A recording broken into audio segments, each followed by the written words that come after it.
Welcome back to Mystic Artistry Podcast. My name is Susan, and this is a space for storytelling, reflection, creativity, nature, and intuition. A place where we slow down, notice what's around us, and listen a little more closely to what's within. I've been thinking lately about how differently people move through conversation, emotion, silence, and even physical space. Some people process externally, and some people process internally.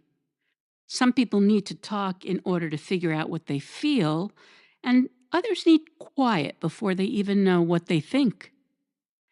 And I started realizing I've been both people at different points in my life. When I was a child, I was not shy at all. I loved to perform. I loved to entertain. I loved community theater, singing, dancing, making people laugh.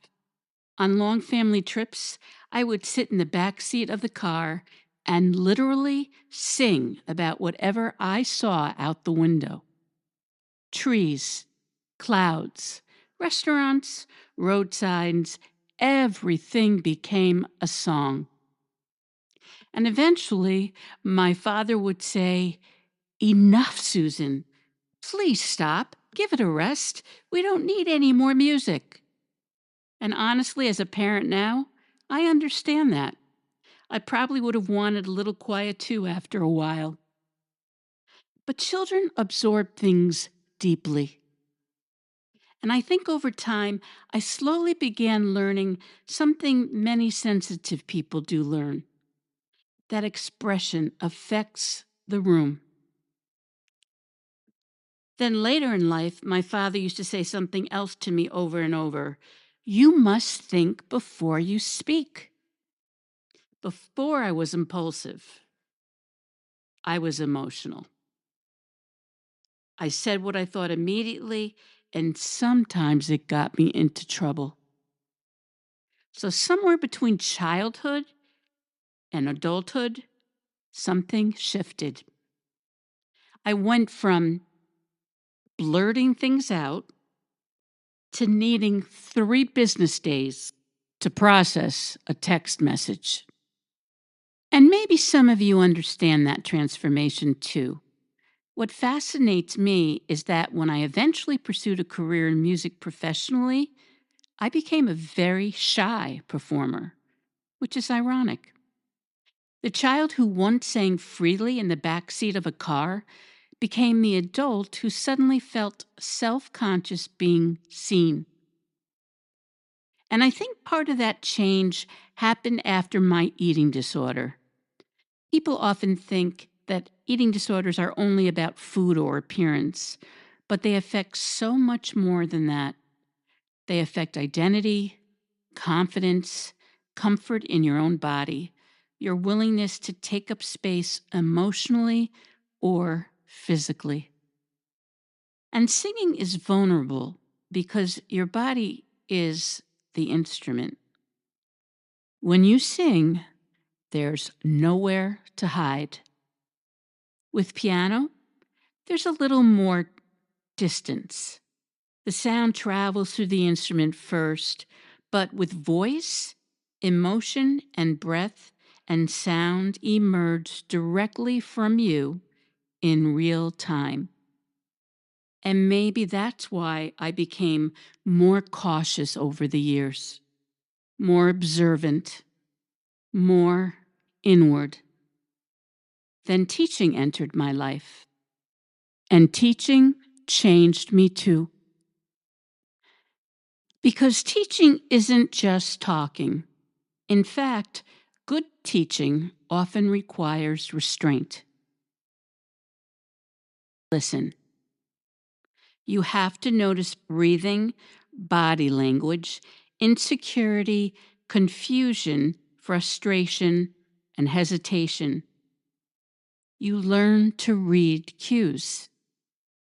You learn that if you talk constantly, students stop discovering things for themselves. And maybe that's where I began valuing space. Space between words, space between thoughts, physical space, emotional space, even silence itself.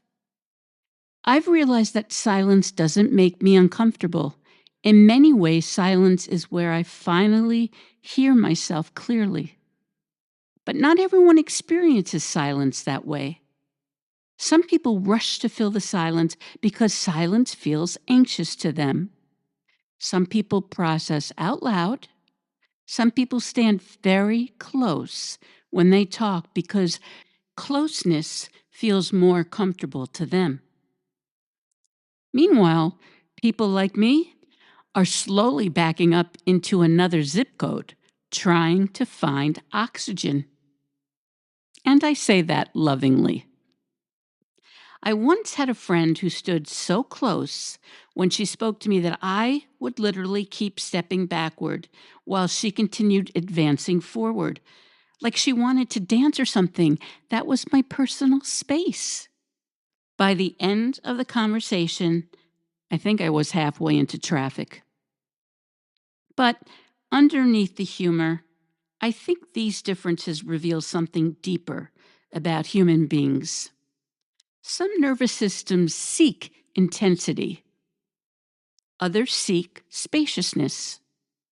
Some people regulate through expression, and others regulate through retreat.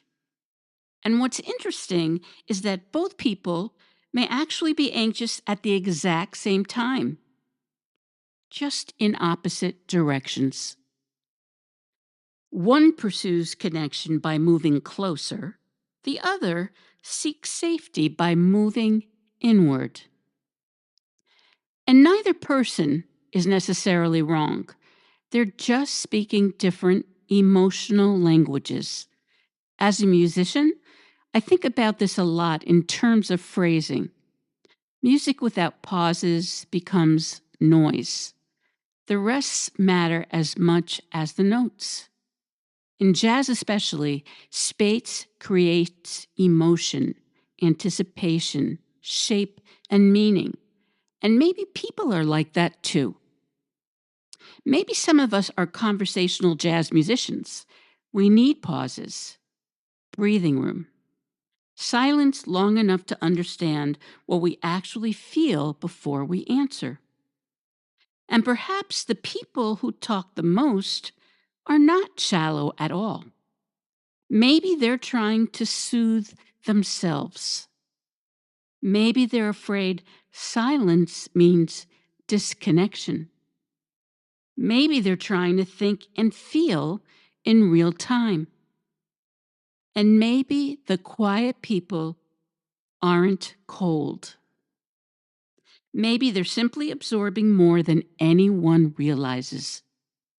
I think many of us spend our entire lives learning how to balance expression and restraint, how to remain authentic without overwhelming ourselves or others, how to speak honestly without abandoning reflection, how to stay connected without losing our sense of self.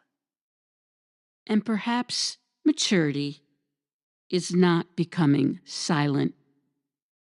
Perhaps maturity is learning rhythm, knowing when to speak, knowing when to pause, knowing when to listen. And knowing that different people need different amounts of space in order to feel safe, creative, and fully alive. Thank you so much for listening today. And as always, I am listening.